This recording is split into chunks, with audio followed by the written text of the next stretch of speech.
Okay, so part 3 of the Tinkercad brief tutorial, basic tutorial, we'll say.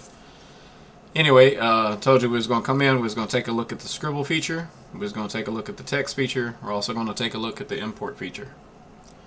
Now, let's start with import. So if you already have a 3D file that you've downloaded, you can put it into Tinkercad, and you also can alter and manipulate whatever you need to do to it. So I'm going to go ahead and click on import, and it's asking me to choose a file. It's also telling me that it supports STL files, which is the 3D model files, OBJ, which is a file that most 3D printers use to print, and SVG, which is used a lot of times in laser cutting and stuff like that. The file size can be up to 25 megabytes, so keep in mind you can't bring in anything that's extremely detailed or massive in size. So I'm just going to click on choose a file, or I could actually import it from a web address.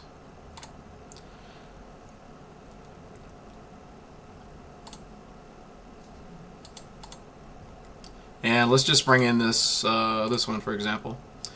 So when I select my file, it's asking me if I still want to be in millimeters. I want to switch over to inches. Also, for my scaling, I can change that, and it gives me a brief idea, 100% scale, what it's going to measure out to be. I can adjust these two, but in this case I'm just going to leave it basic. I'm going to import it. Down here you'll notice the green bar is telling you that it is importing. Keep in mind that this is a web-based 3D design program, so depending on like your internet connection and the size of the file, it could come in real fast or it could take a little while. If the file is too big, it will pop up a window and let you know that it cannot bring it in, and the reason why it cannot. So we'll just wait for that for the moment to import. And here he is. This is just a simple little Dungeons and Dragons miniature that I downloaded from Thingiverse. It's a really nice little mini. It's got some good details and stuff on it. And just show you underneath, it is Bright Minis that do it. They have a lot of them on Thingiverse. They're all for free, and the guy does an awesome job. Has different ways you can support him, so I highly recommend you do. And these are fun little things to print. They print fast, they print good, they look awesome. But just to give you an idea, this is a file that I was able to import. And of course, by importing it, I can also manipulate it however I need it to be. Make him just as big or as little as I need him to be. And then naturally I could take and, oh, I don't know, let's take this and spin it around. Now we have this hole, and I can put and manipulate this however I need it to be. And oh, I don't know, let's just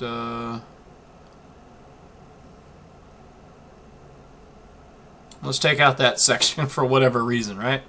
So once again, just dragging a box, selecting, and coming over here and grouping.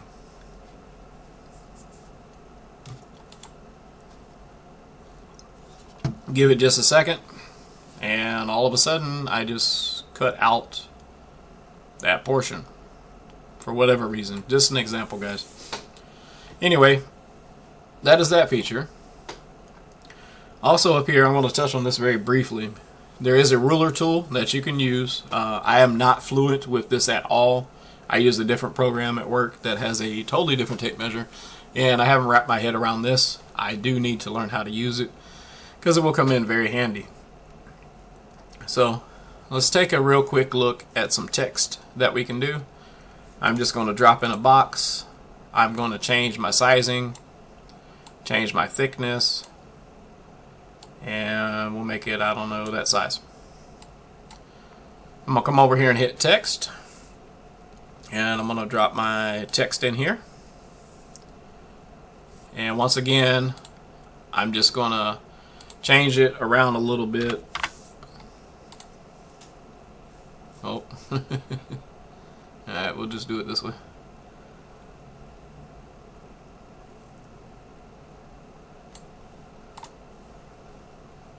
So now if I have this selected once again, I can get my view right on it. So in this case, you have a text box here that's going to control all your writing, whatever you want it to say. You do have a font option here. There's not many options, but it does come in handy.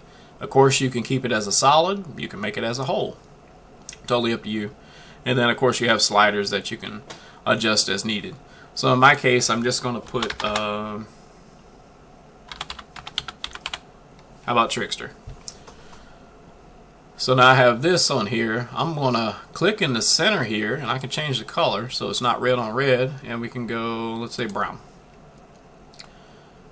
So now if I zoom back out, maybe I want to go to my home view.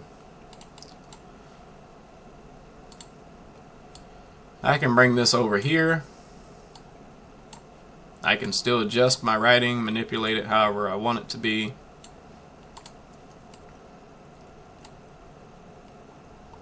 And you'll notice that I do have them combined and connected there. So if I wanted to select both of these and group them together, now I have one piece where my writing is raised. Now at the same time, I can also make it a whole. That way it becomes recessed. So let's adjust this a little bit. Let's make our base a little thicker.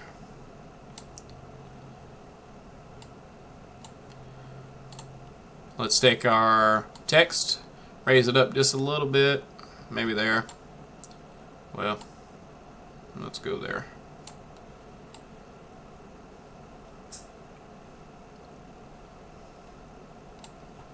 Now I'm going to make it a whole. And this gives me a way to do the recessed writing. Once again, selecting both, grouping them together. And now I have a cutout of the text. So now it's a recessed writing. It doesn't have to be raised. Well, that'll give you a rough idea of what you can do with that. So that comes in very handy. Do different things with it. Now let's go over here real quick before I run out of time. Let's use the Scribble feature.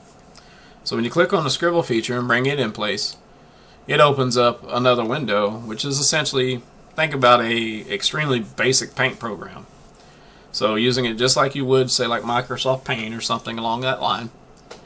You have a little marker, you have an eraser, you have the ability to do the shapes and erase with shapes. You have the undo, redo, the clear, and all done.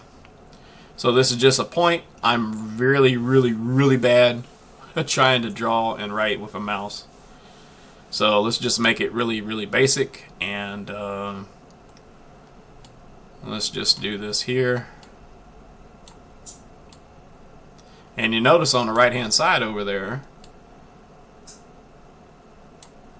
it's giving you a preview of what you're actually doing over here. So I like that well enough. I'm just going to click on done.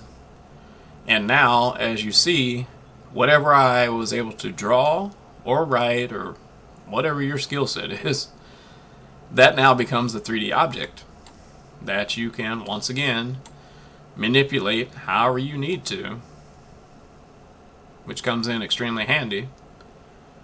It gives you the ability to basically create anything if your skill set is good enough. And of course, you can also make it a whole and do whatever you need it to. So anyway, that gives you an idea of some of the little features. Now the next part, we'll actually jump into some of these shape categories, and we'll play around with the export feature.